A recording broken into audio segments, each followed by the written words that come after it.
அக்ஷய் விஷ்ணு பிரமா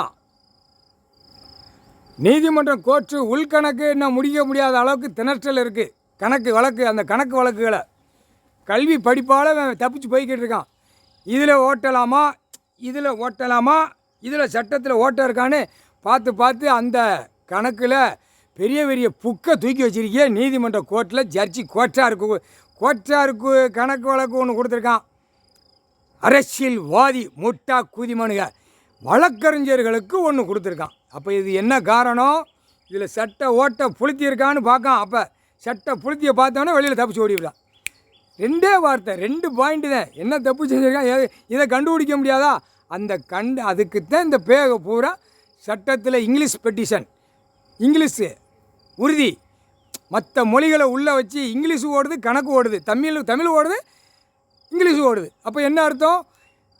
அப்போ அந்த பார்லிமெண்ட் உள்ள கணக்கு எடுக்கையில் அந்த இங்கிலீஷ் வார்த்தை உள்ள கணக்கு உள்ள பெட்டிஷனில் கேள்வி கேட்கிய ஜட்ஜி கோட்டார் கேள்வி கேட்பாப்புல. எப்படி இங்கிலீஷில் அந்த கேள்வி கேட்கல கீழே அப்சஷன் அப்படிமா, இவன் கீழே வழக்கறிஞர்கள். என்ன அர்த்தம்? அந்த இங்கிலீஷ் வார்த்தைகளுக்கு தமிழ் வார்த்தை தான் கொடுத்துருக்கார். தமிழில் தான் பார்க்கணும், தமிழில் தான் எடுக்கணும். தமிழில் 4 வார்த்தை இவனை கண்டுபிடிச்சி தூக்கி உள்ளே போடுறாங்கிற கணக்கு தான் இது. இதில் உள்ள எழுத்து எப்படி கொண்டு வந்துட்டான்? அரசியல்வாதி சாக்கடை பேர் 1ஆம் நம்பர் குடும்பமே சாக்கடை குய்மக்க பிதிக்கி எடுக்கணும், சாணி வெளியே எடுக்கணும்ட்டார். குறுக்கு வழியை அடிச்சாச்சுன்னா வாய் வழியை கக்க விட்டு எடுப்பார். உட்காந்து சத்தியம் புரிஞ்சிக்கோ. உட்காந்து லேசாக உட்காந்து சும்மா கணக்கு கொட்டு மேலே அடித்து விடுதாருன்னு நீங்கள் நினைக்கக்கூடாது. கோர்ட்டில் இப்படியா பாயிண்டாக போட்டிருக்காரு. இதில் எத்தனாயிரம் கணக்கு உள்ளே போட்டிருக்காருன்னு இதவே நீங்கள் பார்த்து இன்னும் எடுக்கலாம் அப்படின்னா எவ்வளோ பெரிய தப்பு. குற்றத்தில் குற்றமான குற்றங்கள். புரிஞ்சிக்கப்பா, கோர்ட்டில் புரியப்பா. இன்னும் அந்த வர்ற திணற்றல் இல்லை அப்படிங்காரு. உள்ளே வரணும், வழக்கறிஞரை கூப்பிடு, வா ஜட்ஜி வா. அவர் உட்காந்துருக்காரு, பயப்படாமல் வரலாம். அவர் அப்படியே உட்காந்துருக்காரு, அப்படியே சொலிச்சு பூமியில் கைலாசத்தில் உட்காந்துருக்காரு. கேட்க மனம் இல்லையா? அப்போ உள்கணக்கு நான் ஏற்றி வச்சுட்டேன், வெளிக்கணக்கு நான் இப்போ வெளிக்கணக்கு எடுத்து விட்டாச்சு. கணக்கு உள்ளே ஏற்றி வச்சுருக்காரு. என்ன காரணம்? அப்போ வெளிக்கணக்கு ஏன் நீதிபதி ஜட்ஜி கோட்டார் நீ எடுக்கலை? அந்த முற்றுப்புள்ளி எடுக்கணும். அப்போ உள்கணக்கு இவ்வளோ வருது. வெளிக்கணக்கு ஆடுதான் ஓடுதான், என்னடா செய்தான் இவன், என்னடா அரசியல்வாதி டெல்லியிலேருந்து அவன் பிரதமர் ஒவ்வொரு மாநிலத்துக்கு அப்படின்னு அவன் வாயை விட்டு ஒளறி அடிக்கான்.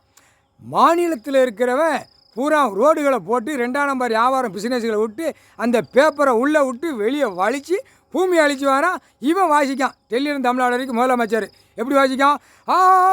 இத்தனை கோடின்னு பூமி அழிக்கான். பேப்பரை வச்சு பூமி அழிக்கான். அதான் பேப்பரை பிடிக்காது. புரியுதா இல்லையா? ஒரு எம்எல்ஏ 1000 கோடி அப்படியே அவன் கையில் வந்து சேருது.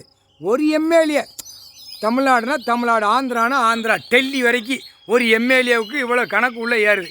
இவ்வளோ லட்சம் கோடி, 1000 கோடி, 2000 கோடி. அப்போ மந்திரி எத்தனாயிரம் கோடி இருக்கும், பஞ்சாயத்து போர்டில் எத்தனாயிரம் கோடி. இந்த பேப்பரை அடிச்சு விட்டு விளையாடுதான். அப்போ முதலமைச்சர் எத்தனாயிரம் கோடி வச்சுருப்பான்? மிதிச்சு பிதிக்கி எடுத்து போடுறாரு. அதான் உள்கணக்கு ஏற்றி விட்டார். வெளிக்கணக்கு வரையில் பிதிக்கி சிட்டி கிராமத்தை அடைச்சி எடுப்பார். இப்போ புரிவான், படிச்சிருக்கான்ல.